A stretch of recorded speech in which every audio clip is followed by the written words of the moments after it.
Recently, a study came out, statistics say that for every 100 developers, there's only one security person. Now, that's great for job stability, sure. It's great for my future, that's fine. But it's not very sustainable, it's not very healthy, and you know what? It's not even that fun for me either. So my point is, I'm gonna tell you right now up front, I want everybody here, I want all developers to start doing threat modeling. Threat modeling is hands down, time and time again, been proven to be the most effective security activity you can do to ensure the level of security of your system, of your application. Who here knows, ever heard of threat modeling, has done threat modeling, has had threat modeling done for you? A few of you. I'm gonna go through it and I'm gonna explain what threat modeling is, how to do it, and why you would wanna do it. But then I'm gonna take a step back, and I'm gonna tell you what's wrong with everything that I just said. I've been doing this for a lot of years, threat modeling and security, and I've been on both sides of the table, both as the expensive consultant that comes in to do the threat modeling or the internal security team. I've been on the developer side that has had threat modeling done to me. And time and time again, a lot of the same objections keep coming up. A lot of the same issues keep recurring. So I'm going to take a page out of Stephen's book from this morning and actually listen to people and say, you know what, okay, maybe these are actually valid reasons why we can't integrate threat modeling in the process. We're going to go through some of those objections, and I'm going to answer them. And I'm going to give you a better process that can actually integrate very well with your DevOps process, with your agile workflow. The trick is to focus on by using a lightweight threat modeling methodology, or a lightweight threat modeling approach, is what I'm going to show you. And the key to it all is by focusing on business value. Ironically, not by focusing on all the threats and the latest attacks and things like that, but focusing on the business value. Now, this is really important to do one way or the other, because if you don't integrate security at the beginning, you're going to wind up getting breached, fixing it, breach, fix, patch, breach, patch, and you're not getting anywhere. So let me introduce myself now. That's my internet face over there. My contact details on Twitter is SecTigger. And the important things you need to know about me, if you ever want to buy me a drink, I like my whiskey stout. I like my whiskey smoky. I like my beer stout. I like my coffee black. It's very important. I do have 5 kids at home, so it's very important. The other things you might want to know about me is that I have a security consulting boutique called Balance Security. We do security research, development of security modules, security architecture, things like that. I'm also the moderator of Security Stack Exchange. Anybody here have a profile of Security and Security Stack Exchange? Anybody heard of it? It's exactly like Stack Overflow, but for security questions. Really recommend opening up a account there. I'm also one of the leaders of the OWASP Israel chapter and the co-founder and the project leader of the threat modeling project for OWASP.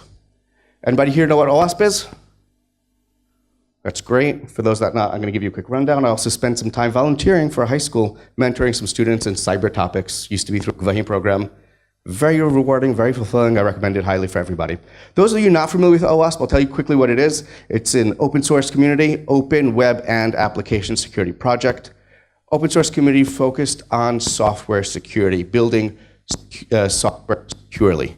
Now, this is based on both libraries that you can plug into your software and lots of different kinds of languages, tools that you could use to scan your application or to build your application, or all kinds of things. And a lot of guides, secure coding guides, testing guides, a lot of things like that, including the OWASP Top 10, which a lot of people have heard of, the top 10 most vulnerable, most common vulnerabilities in web applications. Here in Israel, we actually have a really great chapter. It's been around for about a dozen years.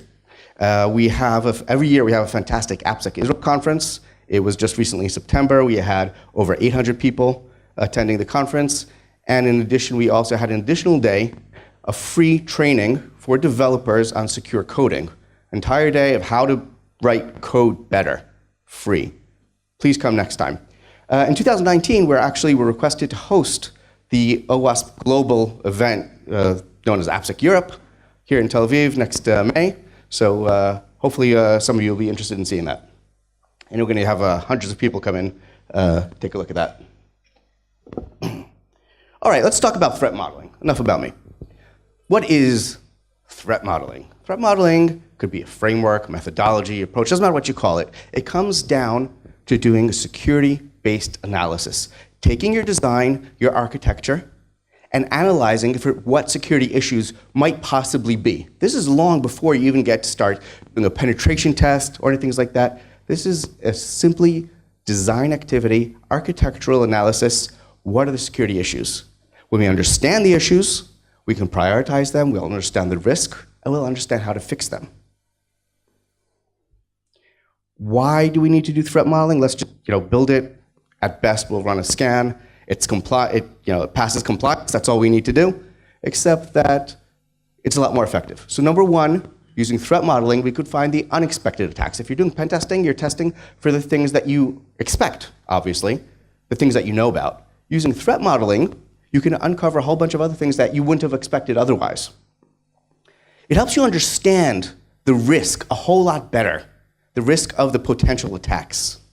It helps you understand what could possibly happen with it, and you get to prioritize accordingly. Now that lets you focus on the important things, and just as important, lets you skip the less important things. Instead of, we have to fix everything. No, I did threat modeling, I understand the risk, I'm willing to accept that. I'm going to stick that on the side and not bother with that now because it's not a high enough risk. It does help a lot with communication, sharing what risk profile, these are the things that we care about, these are the attacks that we're going to take care about, these are how to work securely, this is how you don't, and obviously everything is documented why we built these things. So typically when we're talking about threat modeling, you look on Wikipedia, you look on OWASP, you can find any source you're going to find how to do threat modeling, you're going to find typically most of these things, focusing mostly on data flows. If you understand the attack surface, how the attacker can get into the application, where the data comes from, that's already going to be most of the attacks, right? That's going to be most of the ways that attackers will try to penetrate your system. Typically, you're going to want to protect your assets, your database, your files, your bank accounts, credit cards, whatever your assets are, you're going to focus on protecting those. And you do this typically by locating your trust boundaries. For example, anything from outside the system has to cross a trust boundary to get into the system. Anything from your front end has to cross a trust boundary to get to the back end machines or to a third-party service.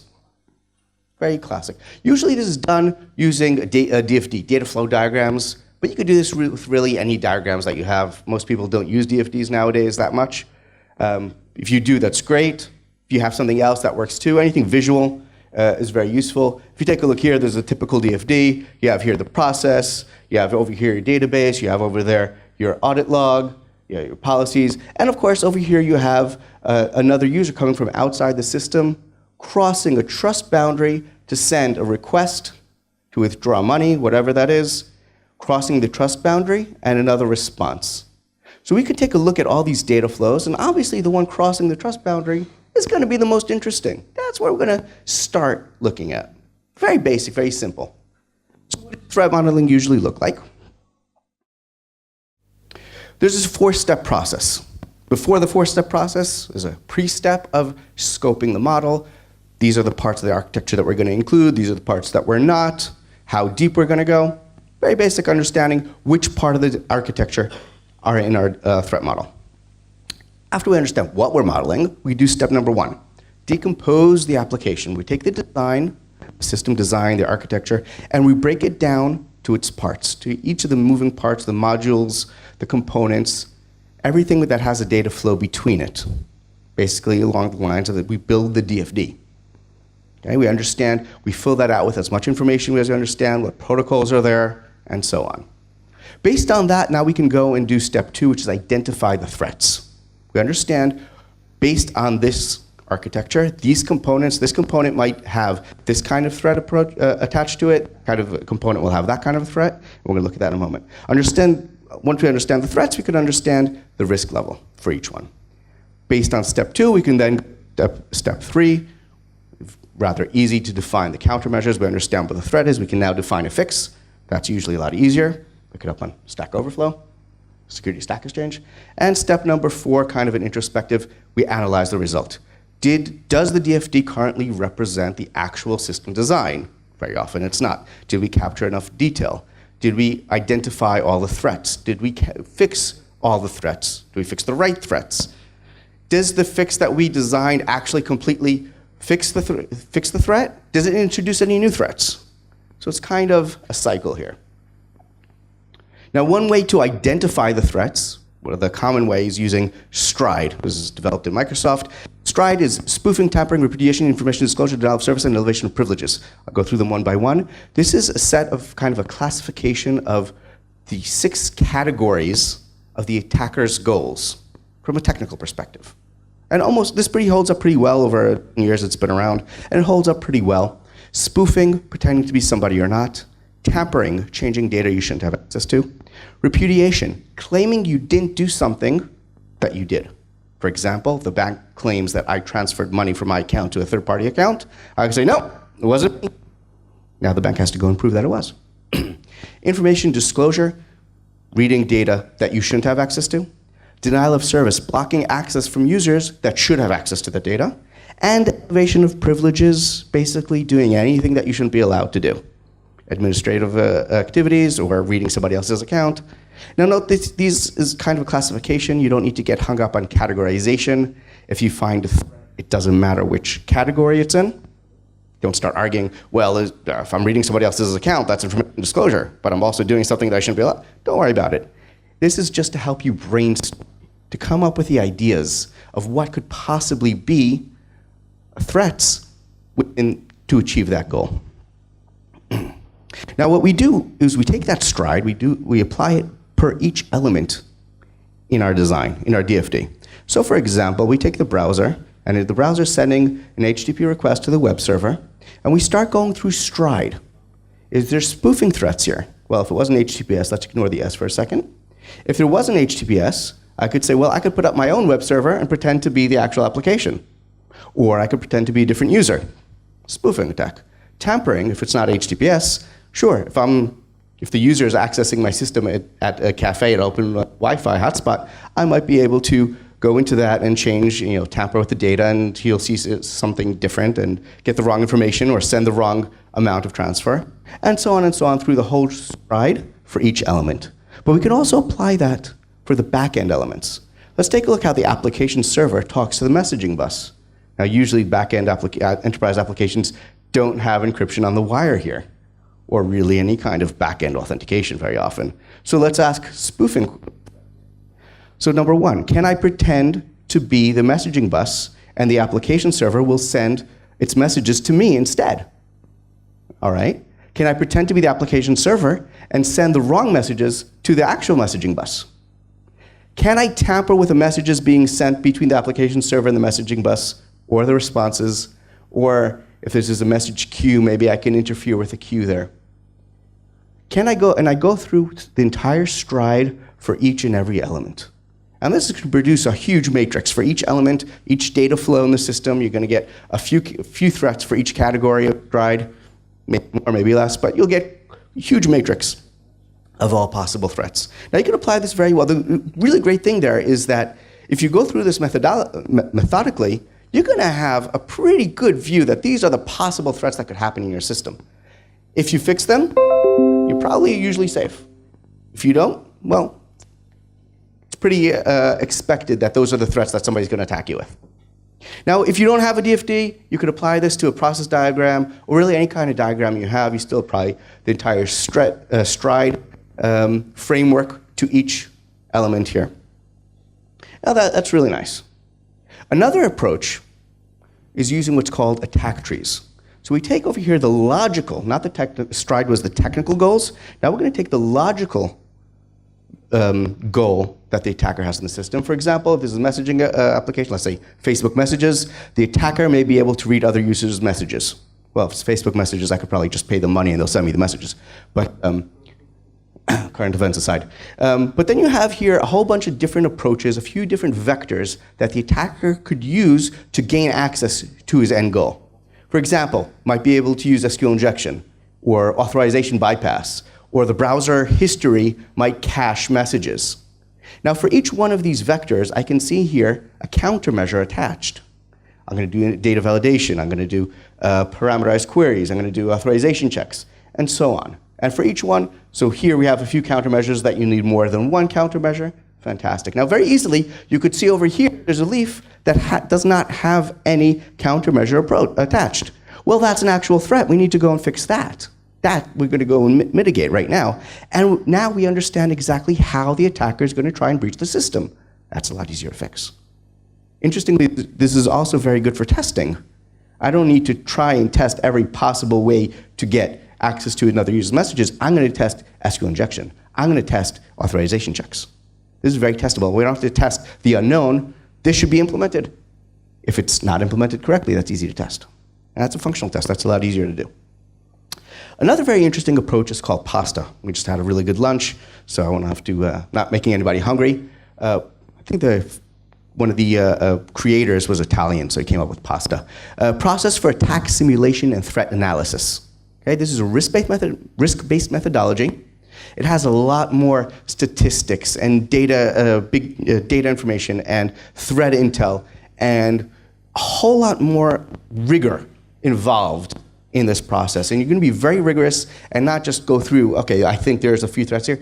It's based on data, statistics. You get a lot more hard analysis, which is really cool. And it's done by using a seven-stage process. The same 4 stages before is broken down in a lot more detail, and 7 stages. I'm not going to go through the whole thing now. It's pretty high-end, pretty rigorous, pretty heavy. Now, this is fantastic for a security team, right? It's pretty good for a CISO of an international bank. It's amazing for a chief risk officer of a Fortune 500. You know what it's not so good for? Thank you. It's not good for developers. Let's take a look at why. Now, as I said, I spent a lot of years doing this, hearing the same thing, and at some point, just listen. And here's me listening to what developers, including myself at some point, have said why I cannot do any of these processes as part of my development workflow. So let's take a look at some of the objections. Number 1, takes a lot of time. No doubt about that, right? I mean, I could send it away to my security team and get an answer back in 3 weeks. Or send it out to an expensive consultant and 2 months work, and meanwhile we've moved on, right? And you're going to take up a lot of developer time, that's great, but we're working in 2-week sprints here. We're doing continuous integration, continuous deployment. We don't have time for doing all this threat modeling every time we develop a new feature or something like that. Security is everybody's job. Anybody hear that? It's kind of annoying. Whose job here is security? Yeah. I'm sure a lot of you, your real job is actually DevOps, and somebody told you, well, now your job is also security. Well, it's not really true. Developer's job is to develop code. DevOps' job is to do DevOps. The point is to add value to the system, to add value to the organization, developing features, developing user experience, developing better value. Now, developers already have 8 bosses. 8 bosses, Bob? Right? I don't think security needs to be number 9. Sure, it's one of the forces that you need to contend with. It's one of the responsibilities you need to deal with, but it's not your job, not anybody's job, unless it's literally your job. Now think like an attacker. I don't know if anybody's heard this. This is particularly insidious because it sounds good. Just think like an attacker and come up with everything that the attacker is going to try and do against your application, except, it doesn't give that much guidance. It's not very helpful. Not many people have been trained to think like an attacker. We're doing guesswork on what the attacker wants. We can't go and do user studies on what the attacker wants from your system. It's as if I were to say to everybody, quick, think like a chef. Is all of a sudden your cake coming out better? I don't understand how soup is made. All of a sudden, think like a chef and I can make fantastic soup? That's not very helpful. On the other hand, well, we know what they're going to do. They're going to steal our money. They're going to steal our credit cards. It's obvious. Why are you bothering doing a 2-month process of threat modeling when we know what they're going to do? There's nothing to talk about. Now, threat modeling needs a lot of detail. Detailed spec, kind of a use case level of detail, which is really kind of waterfall-y, right? As opposed to, user story development, invitation to a conversation, minimal bit of information, we'll figure it out as we go. And as everybody has heard, Agile likes no big design up front, right? But if you don't have a big design up front, you can't really do a big model up front. And if you try to do a big model without having a big design, you're going to kind of squeeze yourself into a hole that you're going to regret being in. Now, threat modeling gives you something very good. You got a nice big threat model document. These are the things that we care about from a security perspective. This is how we're going to fix them. Except that when you read the functional design, you don't have a lot of security information. You have to start cross-referencing the threat model document. And that doesn't help you understand why this was built this way or how to go about and implement something that way. And kind of connected to that is that by the time the threat model comes back 3 weeks or 2 months later, the design has already changed. Well, there's problems with that feature. Oh, we decided not to have that feature anyway. Or we completely decided to completely change how that's implemented. So, the threat model's not really relevant, but yeah, it's good. Thanks. Good work. And as I said, I've done this a lot of times, and I used to just give a long Excel sheet with dozens or even a couple hundred different threats, and they're all relevant, and they're all interesting, and they're all great, and the customer is very happy with that, and it's always a customer, because it's always an external expensive consultant. And the customer is very happy with this. These are really interesting threats. But then the developer has this nice long Excel sheet of threats, and then he goes to work on his Jira backlog. If it's not in the backlog, I can't do anything with it. And there's no real way to connect between what I'm working on and that nice big threat model document. And the good thing about threat modeling is, for one thing, you don't waste time on building things that you don't need to worry about, building fixes for threats that are not really relevant. But you do waste time modeling them. And then the endless discussions of let's not fix this because whatever, and that goes on and on and on, and you waste a lot of time on the threat model on the unrealistic threats, ones that are not even relevant to you. Now, developers, the stallions, run forward, 2-week sprints, continuous integration, continuous deployment, pushing things out all the time. And security people, we like to tear things apart. That's not a good match there. And of course, everybody's seen this security team. Once a quarter, they drop in and say, "Hey, stop! What you been doing? Tell me what's up. Explain to me like I haven't been here for the past 3 months." Yeah, that's kind of throws you out of your flow. That kind of, I don't even remember myself what I did 3 months ago. You want me to explain to you why I made those decisions? Not really. And part of this is because a security team likes to pretend that we have these big drone armies. It's simply not true. Okay, there's not enough security people to go around. 1 security person for every 100 developers. It's simply not enough of us. Now, all this leads to the simple fact that security will usually either get shut out or be shutting the developers out. And either way, there's not really much communication going on over there. And what happens is that we're left stuck holding our shovel, paddling upstream, hoping all these threats and the possible attacks won't come back to drown us and flood us next season. So we're using the wrong tools here. Okay? We're spending a whole lot of effort, and we're getting nowhere really fast. So let's try something a little bit different. Okay, we talked about classic threat modeling. We understood why it's important, but I also showed why it doesn't work in a modern, agile DevOps workflow. So let's take a look at something else. Now, Adam Shostak, who is kind of the godfather of modern threat modeling, he literally wrote the book on threat modeling. He says nothing about what methodology you're using to do threat modeling. It all comes down to answering these 4 questions. Number 1, what are you building? This is your design, the DFD, the application decomposition. Number 2, what can go wrong? These are the threats, right? And the risks involved. What are you going to do about it? These are the countermeasures, the mitigations, the fixes. And number 4, did we do a good job? This is the introspective. This is the process analysis, step 4. Now, Adam Shostak likes quoting George Box, and I like misquoting Adam. So Adam does not say very often, all threat models are wrong, some are useful. All threat models are wrong, and some are useful. If there's one thing you take away from my talk today, make it be this. All threat models are wrong, some are useful. Even if it's wrong, it's still useful. That's great. Lean into it. Grab the wrongness with both hands and optimize for usefulness. Don't worry that you're building a wrong threat model. Don't say, oh, the security person needs to do the threat model because I'm going to do it wrong. That's fine. It's a lot more useful if you do it. So I'm going to take those 4 questions and put a small spin on it and rephrase it. I'm going to spin around a certain concept, which I'll get into in a moment. But I'm going to take those 4 questions and rephrase them thusly. Number 1, why are we building this? When I do the threat model, I don't need you to start explaining to me what you're building. I'm an external consultant, and I don't know what's going on because I just dropped in. But you know it. If you're doing the threat model, you don't do again.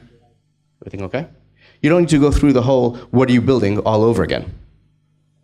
You should focus on the why. Typically in Agile, the whys gets lost in the epic or in the feature. But the why are you building this user story? Okay? What business value or goal are you trying to achieve here? What user benefit does this provide? Okay? What is the value of this user story? Why is this one being built and not that other one? Okay, why are we building it? Number 2, what needs to go right in order to achieve that value? Okay, this is usually there in the user story already. The conditions, the state of the system, state of the user, different parameters. This is usually there in the user story, but it needs to be made explicit. And number 3, how do we make sure that happens? If there's a certain condition or if there's an assumption built into that user story, we need to make it explicit, we need to validate it, we need to enforce it. Okay? It's all pivoted around this change. Security people like focusing on the FUD, on the snark. Everything is broken, everything's going to be bad. And we know everything's broken, that's fine. We'll build around it. We're building on the beach, fine, let's build a house of cards. It doesn't matter. Have you seen the internet? Everything is broken, that's fine. We can make it happen anyway. That's a big difference because I noticed a few months ago on Twitter an argument, as things happen on Twitter, but one very interesting thing came out of this argument is somebody noted, this guy Rob noted that in aviation industry, they don't talk about preventing accidents or the equivalent here of blocking attacks or preventing threats. No, they talk about safe transportation. Okay, sounds subtle, but it's very powerful. It's a huge difference. Focusing on adding value securely, building secure features. Whatever features we're trying to add, just make sure it's safe. And because at the end of the day, people work according to their own incentives one way or the other. And we want to change, or I want you to change the workflow to include security. It needs to align with your incentives, and it can. Okay, so let's take a look at what process I'm actually, suggesting. So number 1, we have to focus. Focus, we don't need to worry about things that we already know about. Yeah, there's SQL injection threats, fine, that's a given. I don't need to worry about, okay, there's a web server, I don't need to worry about putting HTTPS on that. That's obvious. That's not something that I need to spend time modeling the possible threats that could happen if I don't use HTTPS. Okay? We're going to start with a standard baseline. Code hygiene, we assume that everybody's writing good code, good system. And if you don't, maybe that's where security training needs to come in. Threat libraries are very powerful for a given architecture, for a given design pattern. These are the threat patterns that apply. Some commercial tools provide this very well. Some open source libraries are available. But that saves a lot of time on dealing with the known threats. And that just leaves us to deal with the unknown threats, which is fantastic. Now, we're going to do this for every user story that we're building, designing, epic feature, whatever. So during the discovery of the user story or the sprint planning, whenever we're doing just enough design, we're going to do just enough threat model. And we're going to make that be part of the user story. Okay? It's not going to be a separate design document. It's going to be built into the user story. How do we do that?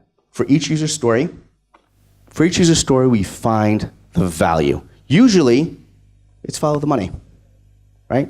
This is the value chain for most features we build. Sometimes it's how do people die, okay? Sometimes it's something else. But it usually comes back to what the user benefit is.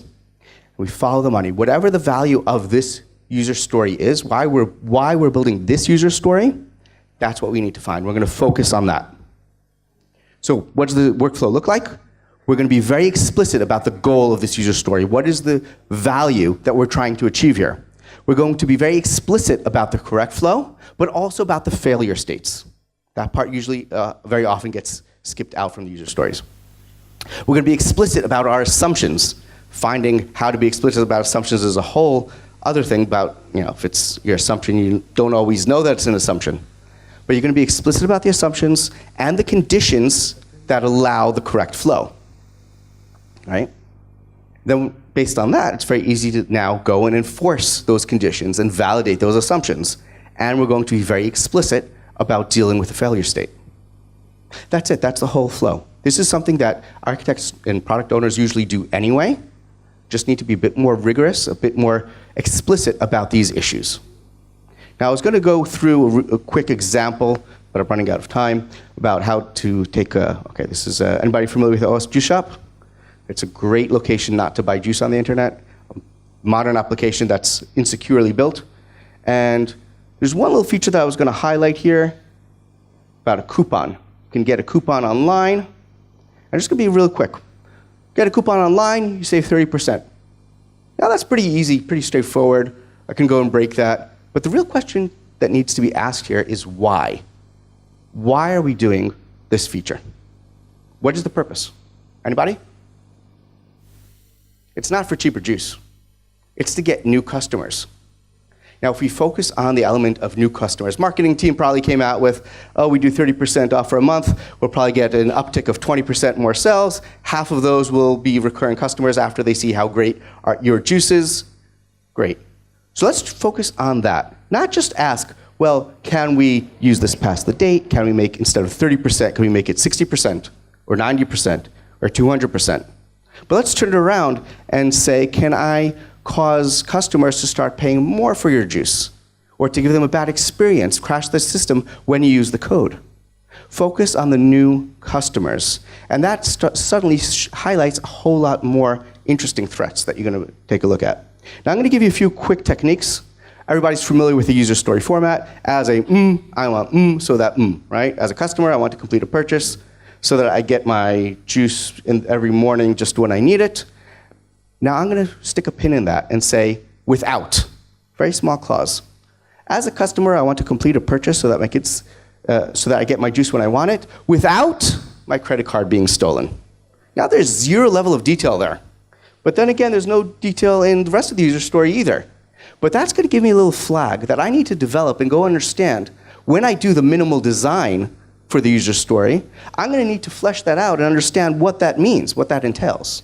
So that's going to give us, it's a very powerful feature of the user story to be able to plug security into the design. Acceptance criteria, obviously we're going to plug in some security requirements there. When I log in, for the user story for the login story, when I log in with the wrong password, I should be locked out after a certain amount of times. And of course, the security unit tests that apply to that security requirement. Test that they're locked out after the X number of attempts, and correlated with that is that they're unlocked after a certain amount of time. Everybody's familiar with the food pyramid? You need this amount of grains and this amount of fruit, no more, no less. Could apply the same thing to threats. It's pointless to talk, this is the Maslow's hierarchy of needs. It's pointless to talk about self-esteem before you worry about your physiological and safety needs. In the same way, we're going to apply this to threats. It's pointless to talk about data leakage or user access threats while you still have a whole lot of code execution running on your system. But we're going to take this and apply this more to the value-driven approach. It's pointless to talk about somebody stealing juice while you have an exposed bank account or leaking credit cards and PII.